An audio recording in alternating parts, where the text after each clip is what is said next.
नमस्कार दोस्तों, स्वागत करता हूं आप सभी को टेकीराज यूट्यूब चैनल पर। आज की इस वीडियो में मैं आपको बताऊंगा कि कैसे आप यूसीओ बैंक या फिर किसी भी बैंक का बैंक स्टेटमेंट को कैसे आप डाउनलोड कर सकते हैं पीडीएफ फॉर्मेट में। तो दोस्तों, जानने के लिए इस वीडियो को शुरू से लेकर अंत तक जरूर देखिएगा।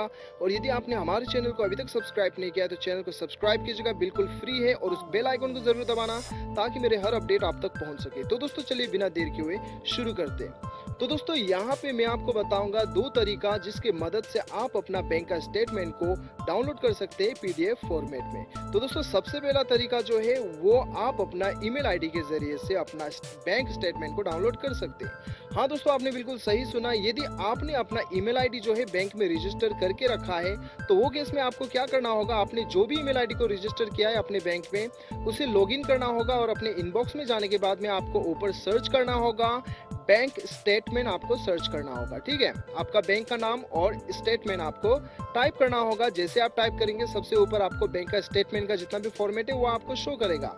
हर महीने जो है बैंक आपको ये स्टेटमेंट जो है भेजती है। तो यदि आपका ईमेल आईडी रजिस्टर है तो आपको इस प्रकार से शो करेगा। आप सिंपली उस मेल को खोल लीजिएगा, आपको अटैचमेंट मिल जाएगा जिसे डाउनलोड करने के बाद में पीडीएफ फॉर्मेट में आपका जितना भी महीने का ट्रांजैक्शन वगैरह है वो सारा कुछ आपको पीडीएफ फॉर्मेट में शो करेगा। तो दोस्तों, ये था सबसे पहला तरीका, ईमेल के जरिए से आप अपना बैंक स्टेटमेंट को डाउनलोड कर सकते हैं। और यहाँ पे दूसरा तरीका हम देखते हैं दोस्तों। दूसरा वे जो है वो है इंटरनेट बैंकिंग, यानी कि नेट बैंकिंग। यदि आपका नेट बैंकिंग एक्टिवेट है तो आपको क्या करना है, आपको सिंपली लॉगिन करना है। पासवर्ड और आपका जो भी आपका पासवर्ड और यूजर आईडी है वो भर के आपका बैंक का इंटरनेट बैंकिंग लॉगिन करना है। लॉगिन करने के बाद में आपको अपना इंटरनेट बैंकिंग के अकाउंट के अंदर में ही आपको वहाँ पे अकाउंट स्टेटमेंट का ऑप्शन दिखाई देगा, उसे क्लिक कर लीजिएगा। और वहीं पे आपको कौन कौन से महीने का आपको स्टेटमेंट चाहिए वो सारा कुछ शो करेगा। आप वहीं से पीडीएफ डाउनलोड कर सकते हैं। तो दोस्तों, ये था दो तरीका जिसके मदद से आप अपना बैंक का स्टेटमेंट को आसानी के साथ डाउनलोड कर सकते हैं पीडीएफ फॉर्मेट पे। मुझे पूरा उम्मीद है कि आपको वीडियो पसंद आया होगा।